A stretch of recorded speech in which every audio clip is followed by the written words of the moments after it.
and action. Hi, my name is Emily, aka the Literary Queen, and I'm here to talk to you about The Apocalypse, aka Stephen King's The Stand. A novel so thick, it's probably the size of my head, or not really, but it's really thick and really long and so popular that he republished it in the 80s with the complete and uncut edition. So you can buy this in 2 versions, and you don't really need to. He admits as much in his introduction. I'll be honest, I'm a little embarrassed to tell you I like Stephen King. And I don't even know if I like Stephen King the general. I just know I really like The Stand and The Shining and It. And then his book on writing. Okay, so I really like some Stephen King. I haven't read all of it though, so don't hold me to that. But I am a sucker for novels that deal with the end of the world. Or movies actually. If the world is ending, I want to read about it or watch it, especially if there's lots of death. It's fascinating to me. The Stand, which I believe is going to be, or supposed to be, it's been in development since it came out in the 80s. I think it came out in the 80s. I actually don't remember when it came out, but it came out definitely before computers were really that big. This came out in 1978 and then came out again in 1990. So this would have been a different book had there been cell phones, because this all begins when there's in an industrial complex, military, and horrible virus gets out that's either called Captain Trips or depending on where you are, and it just wipes out most of America. Like 99.9% of America is just destroyed. In the first part of the book, you get these great descriptions of people surviving or not in different parts of the world. Like the opening begins, well, first with a bunch of quotes from music, because Stephen King apparently really likes Blue Oyster Cult and Bruce Springsteen, but it begins with a woman named Sally, who, spoiler alert, dies like 3 pages later, being woken by her really scared husband, who realizes shit's getting real. Someone dropped a vial, and now basically everybody's going to die, and he's trying to save her, and the kid, again, doesn't work so great. The contagion gets out. It's basically like the movie Contagion, but far worse. This thing kills you.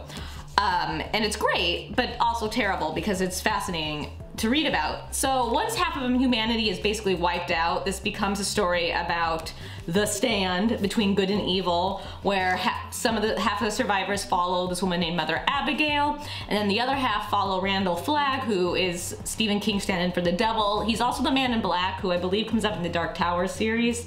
He just stands for everything that's bad, and of course, because he's evil, he's in Vegas because he likes gambling, and I guess Stephen King doesn't.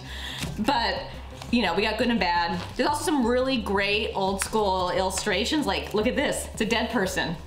It's great. It's really creepy.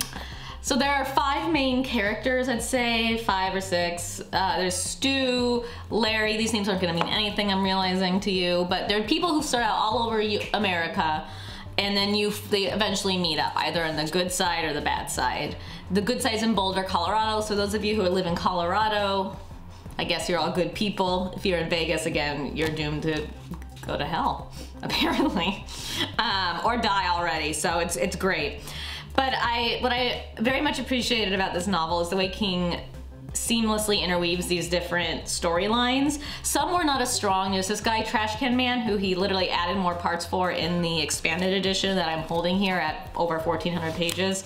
I didn't really need. I have a harder time when it's just the ramblings of a crazy man, especially because he ends up being one of the bad guys, and I don't want to read about the bad guys. I want to read about the good guys kicking ass and proving that if you are a good person, you could probably survive the end of the world. So take that as you will. And also there's a character named Tom Cullen who is mentally handicapped, and because this was written in the 70s and 80s, some of Stephen King's way of mentioning that or discussing that can be seen as problematic now in a more modern context, but you just have to go through it. Also, the book on tape, the guy who, actually I listened to some of this on the tape because it's a really long read, and when you're in LA and on the traffic, you like to listen to it, but the guy who does that does accents, and that's a little weird. So if you end up deciding to get this in the book on tape, get ready to hear a man try to talk like a woman with a Boston-esque accent. It's not great. But I couldn't put this book down. It is so, I would be up all night reading it, and then really tired and cranky in the morning.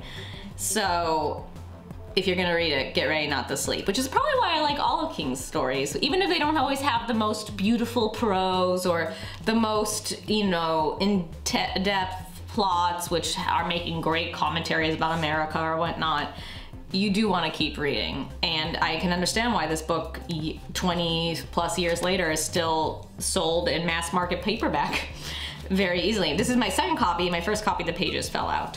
So, because I was reading it and getting upset.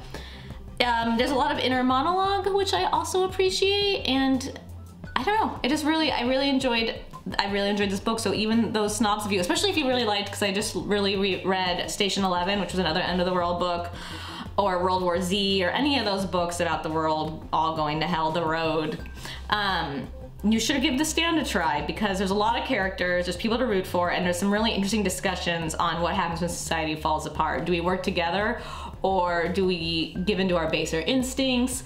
All that kind of jazz, but this has like a weird religious element to it that I wasn't even bothered by, so, but it makes it all the more meaningful, because this isn't just about survival, it's about good versus evil. And it's creepy.